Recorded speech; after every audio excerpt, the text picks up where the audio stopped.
Channel.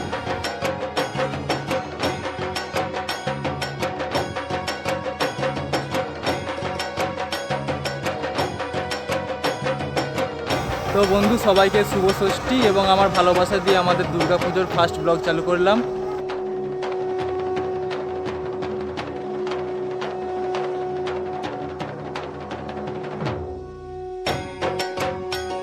দশভরা যাওয়ার সাথী হচ্ছে মাম্পা দাস, সাথে আশিস দা অর্থাৎ আশিস চক্রবর্তী, আমরা আশিস দা বলি।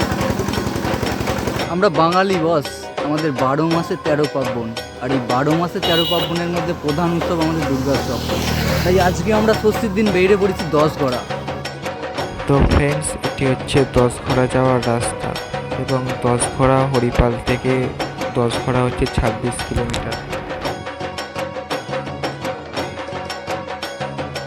তো বন্ধু, আমরা প্রথমে ঢুকেই দেখতে পাই 10 ঘোড়া রথতলার মাঠের প্যান্ডেলটা তো দেখেই মনে হচ্ছে বিশাল বড়। তো চলো 10 ঘোড়ার এই বড় প্যান্ডেলটির ভিতরে ঢুকে ঠাকুরটি দেখা যাক।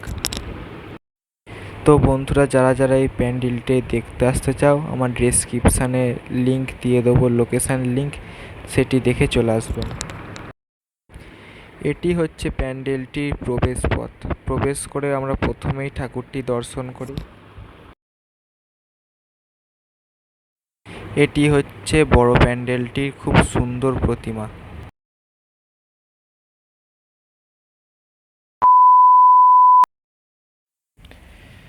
স্থানীয় লোকেদের কাছে শোনা যায় যে এই বিশ্বাস বাড়ি আগে নাকি বারোদুয়ারি রাজার অধীনে থাকতো।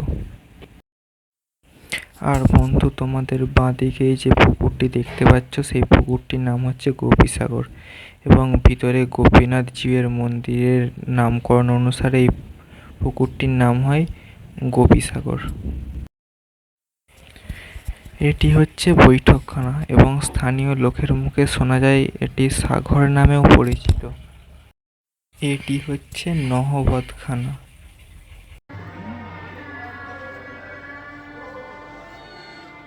তো ফ্রেন্ডস, এইটা হচ্ছে আমাদের অষ্টভুজাকৃতি রাজমঞ্চ। আর রাজমঞ্চর ঠিক ডান দিকেই পড়ছে আমাদের দুর্গা দালান, অর্থাৎ এখানেই আমাদের মা দুর্গা প্রবেশ করেছে। আজকে ষষ্ঠী, তো ষষ্ঠীর সময় চলো ভিতরের দিকে যাওয়া যাক, মাকে দর্শন করা যাক। আর ভিতরে তো বুঝতেই পারছো প্রচুর ভিড় হয়েছে, তো আমরা এখন বাইরের দিকে আছি। আর যে শিব মন্দিরের কথা বলা হয়েছিল, শিব মন্দিরটি হচ্ছে ঠিক এইটি শিব মন্দির। এটি হচ্ছে সেই চতুর্ভুজাকৃতি দোলমঞ্চ যেটির কথা বলা হয়েছিল। তো বন্ধুরা, এখন আমরা দুর্গা মণ্ডপের ভিতরে প্রবেশ করছি, আর কিছুক্ষণের মধ্যেই দুর্গা মণ্ডপের মধ্যে প্রবেশ করে যাব। আর বন্ধুরা, দুর্গা মণ্ডপটা সত্যিই খুব বড়, দেখুন খুব বড় দুর্গা মণ্ডপটা।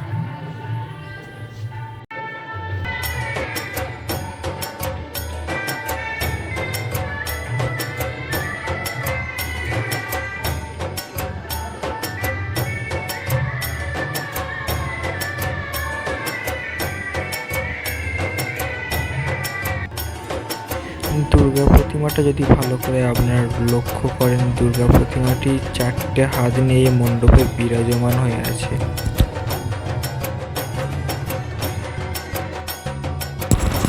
তো বন্ধুরা, যে মন্দিরটির নিচে দিয়ে যে রাস্তাটি আছে, এই রাস্তাটি দিয়ে গেলে তার বিপরীতেই দেখতে পাবে রাধা গোবিন্দ জিউর মন্দির।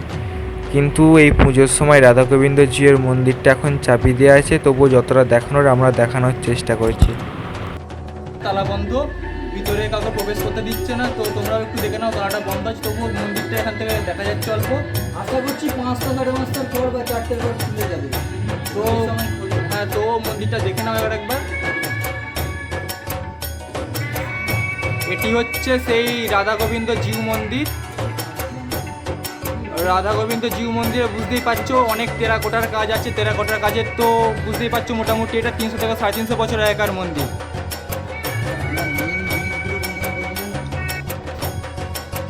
আমরা এখন ঘুরে ঘুরে রাধাকৃষ্ণ জিউয়ের মন্দিরে যাচ্ছি। এই রাস্তাটা খুব অনেকে জানেই না।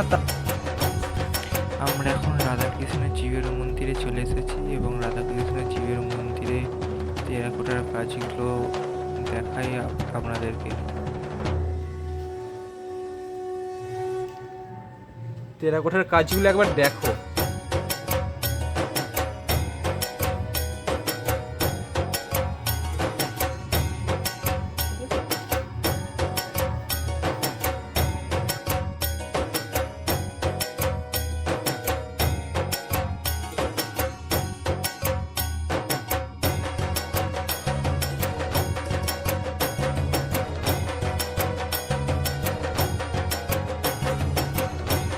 বন্ধুরা এখানে এত সুন্দর টেরাকোটার কাজ আছে, আপনারা না এলে বিশ্বাস করতে পারবেন না। দেখে পুরো মনটা ভরে দেখে গেল। পুরো মন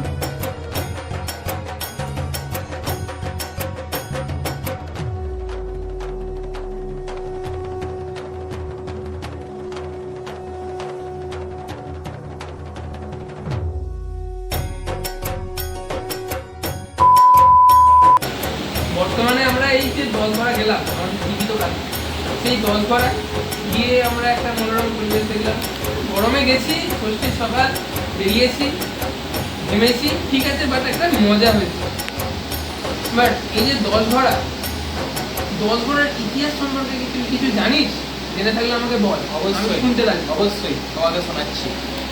লোককথা মুখে প্রচলিত, তখনকার দিনে মুঘল সম্রাটদের হাত থেকে বাঁচার জন্য রাজারা 10টি ঘোড়াতে তাদের রত্ন বা অন্যান্য আরও কিছু সোনাদানা পুঁতে রেখেছিল।